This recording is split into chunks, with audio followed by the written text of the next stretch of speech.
Hello guys, welcome back to CA Dreams YouTube channel. So this is the lecture number 12 in English and we are going to complete with the topic powers and duties of auditor. So we have discussed all the powers or rights and we have also discussed all the duties except one, and that duty was duty to report. So in this video I'll explain you the duty to report and then we will end up with this video, and then for the new topics we'll start with the new videos. Okay, in Hindi also I've explained till here, till the 12th lecture, and then from the lecture 13 we will start with the other essays which are given after Karo, and then we will first of all complete Karo 2016 and then Karo 2020. So likewise our videos will come. Okay, so duty to report.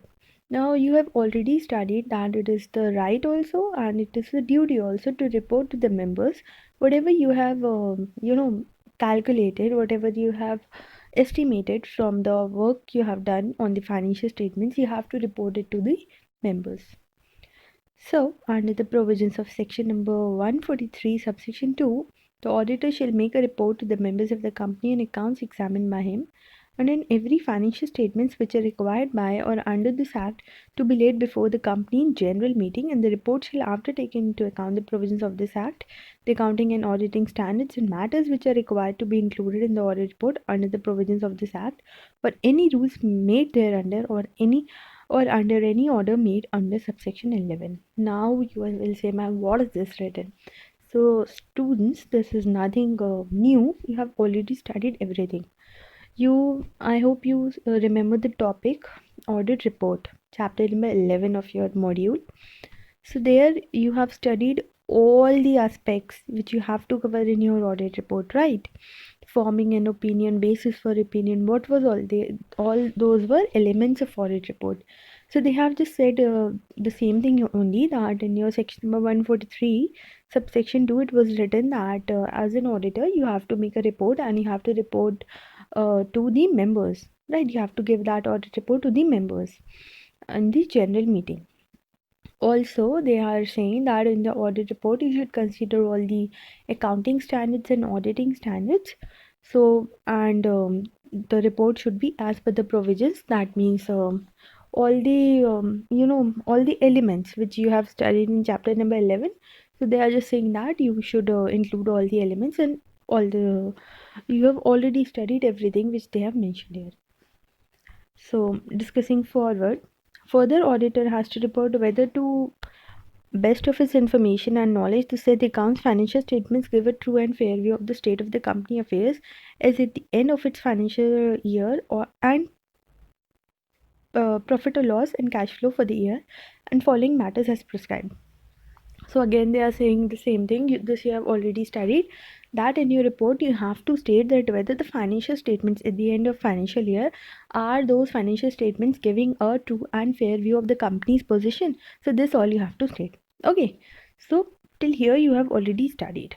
Now they are saying you have to include some additional points also in your audit report. So as per section 143 subsection 3. Now what is this 143? Section number 143 is your duties of auditor. So this subsection 3 has some additional requirements for your audit report. They are saying that you also have to state the following things in your audit report. So this portion is actually included here only in this section number 143 subsection 3. This portion is repeated, so therefore I have left it here and I will start from here. Okay, so A point says you have to, as an auditor, you have to state that whether he has sought and obtained. He means the auditor has sought and obtained all the information and explanations which, to the best of his knowledge and belief, were necessary for the purpose of his audit, and if not, the details thereof and the effect of such information on the financial statements. Now, your first duty was to make an inquiry and you have to collect the information and explanations, right? So these were your duties, as you already remember. Now they are saying that whatever information or explanations you have gathered, first of all, it is required that you have to state that whether that information or that explanation which you have gathered was necessary for the purpose of your work. or you can say purpose of your audit work.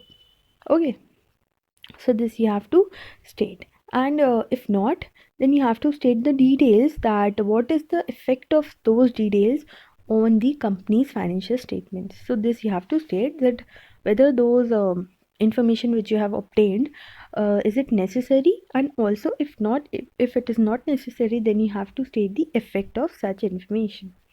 Okay, now your next point comes B. So whether in his opinion, that means in the auditor's opinion, whether you have to state this also. Okay, these all are additional requirements which you have to state in the audit report. So whether in his opinion, proper books of accounts as required by law have been kept by the company so far as appears from his examination of those books, and proper returns adequate for the purposes of his audit have been received from branches not visited by him. Now, as already stated, it is not possible for the auditor to go to each and every branch and audit. Okay, it is the it is up to the auditor. If he considers necessary to visit any particular branch, he can visit. But they are saying in this point that if you are not visiting all the branches also, then also what you have to do, you should, if it is necessary for your purpose of audit, then you should at least receive proper returns of the branches you have not visited. So they are saying that whether in his opinion proper books of accounts as required by law have been kept by the company. So first requirement is that the auditor has to check and state that all the requirements which were required by law, proper books of accounts and everything which was the requirement of law, has the company complied with that requirement. Okay, and also you have to also state that whether proper returns have been received from the branches which you did not visit. So this all you have to state in your audit report. Then your third additional requirement comes whether the report and the accounts of any branch office of the company audited by a person other than the company's auditor has been sent to him under the proviso to that subsection, and the manner in which he has dealt with in preparing the report. So they are saying whether the report of the accounts of any branch office of the company. Now, we are talking about the report of the branch. Okay, so suppose the auditor has sent someone else to go to the branch and audit for that particular branch. Okay, now suppose a CA has sent his article to the particular branch and he has said that go and audit this branch. Okay, so if the audit is done by the person other than the company's auditor, then what you have to do, you have to state that whether that other person has complied with all the provisions, and you also have to state the reason, you also have to state the manner in which he has dealt with the reporting. Okay, that means you also have to state the basis of opinion that your other person, or you can say in our example we said that article.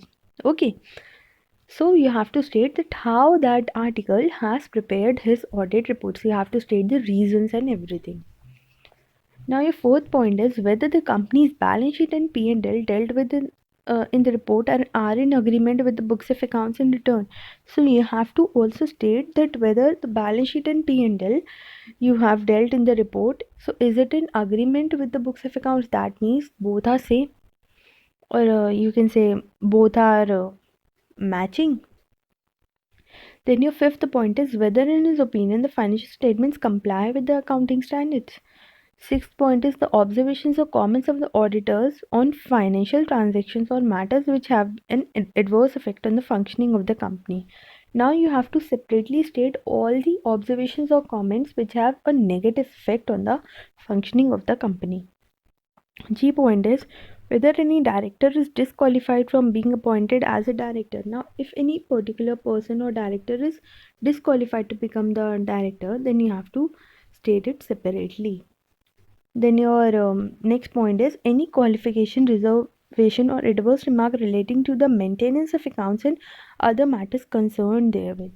Now, see, first we have to state that whether there is any negative effect on the functioning of the company, and here they are saying the negative effect, or you can say the adverse remark on the maintenance of books. So if it is there, you have to state it.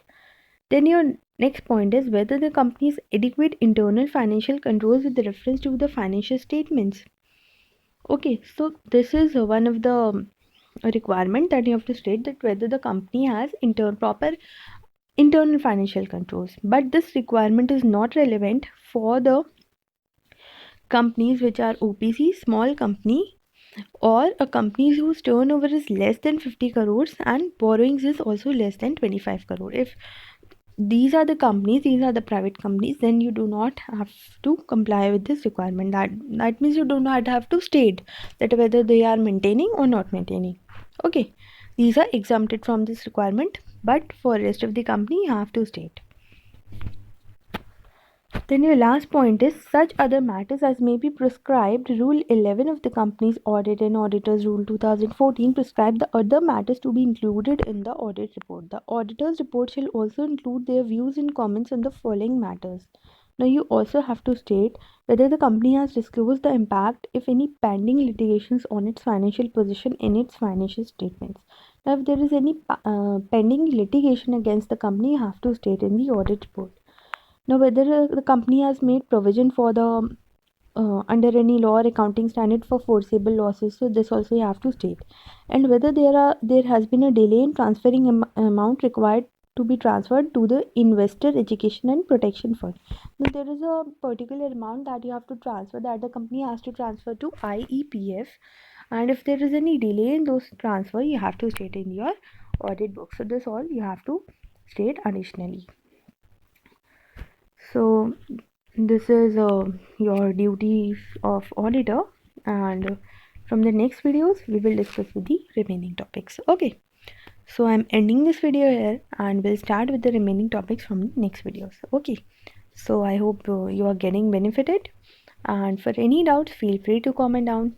Bye guys.